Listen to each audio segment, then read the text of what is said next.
Welcome, students. My name is Zach, and I'm going to show you a little bit about inverses today. I'm going to talk a little bit about what they are and how to find them. So here we go.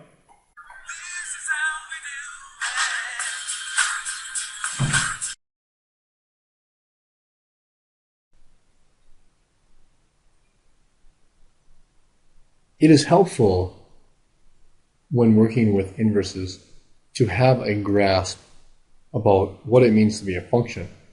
And so we're going to have an example here where we're going to exchange Skittles for a leprechaun's gold coins. So let's say you stumble upon the end of a rainbow and run into a leprechaun and he's got a sack of gold coins and he happens to want a whole bunch of your Skittles and he claims that he'll give you one more than double the Skittles you give me, is what he says. And so if you give him 2 Skittles, you double it and add 1, and that would give us, there's the pen. That would give us five gold coins. If you have 3 Skittles you give him, you double it, you get 6, add 1, you get 7 coins, and if you have 4, you double it, you get 8, add 1, you get 9 gold coins. If we were going to relate this as a function, this would be f of x is 2 times x, so whatever you give him for Skittles, he doubles it, and then you add 1. Okay, that's how a function works. Now, inverses, what they do is they take us back to our domain.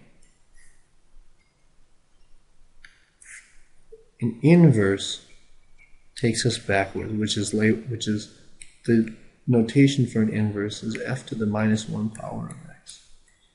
Okay, that takes us back. What do we have to do to these elements in our range to map them back to these elements in our domain?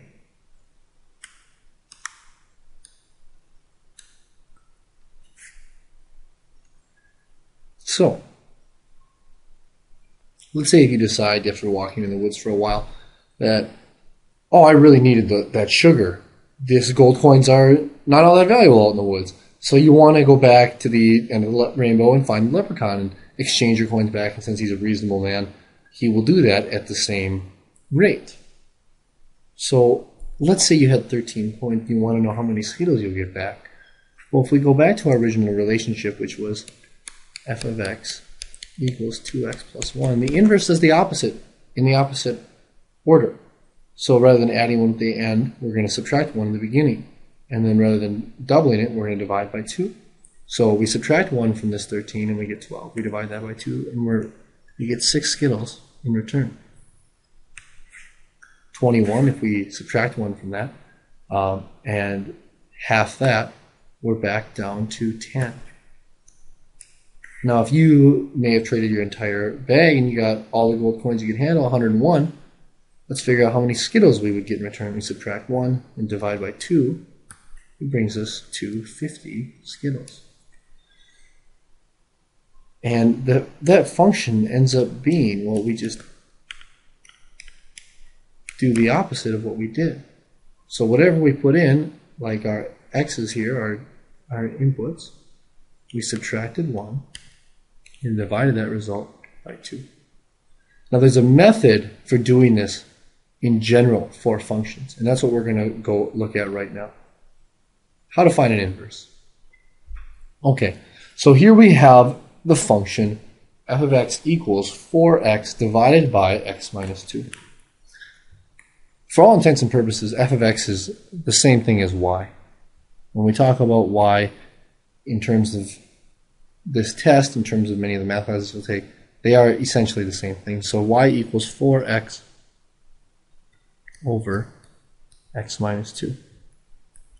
Our next step is to interchange x and y.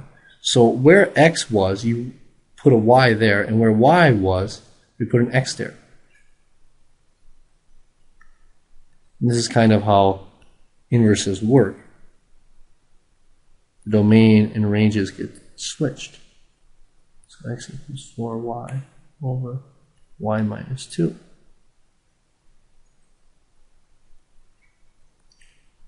Step 3 is to solve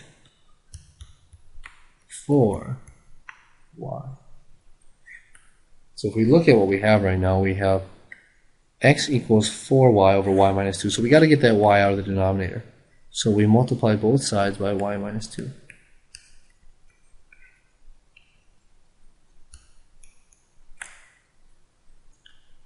And our resulting equation is 4y equals y minus 2 times x.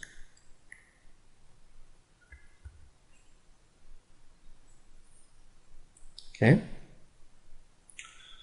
Now we're going to distribute that, and we're going to get xy minus 2x equals 4y. Still solving for y, remember.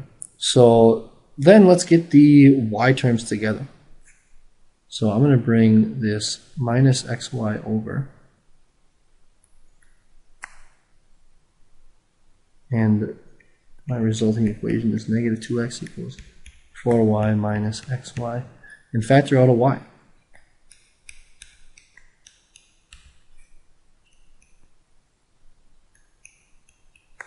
To get y then by itself, I divide by 4 minus x. And I'm left with y equals negative 2x over 4 minus x.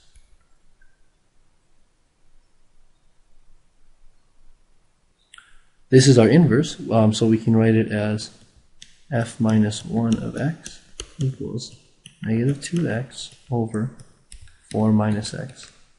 Now I know there was a few extra steps in there, and some assuming that you know how to do some factoring, but this is pretty much the same procedure for how to find an inverse every time. So you turn f of x into y as we did here, we interchange the x and the y, and then we solve for the new y. Good luck on finding your inverses. Keep up studying on this test. Have an awesome day. Thanks.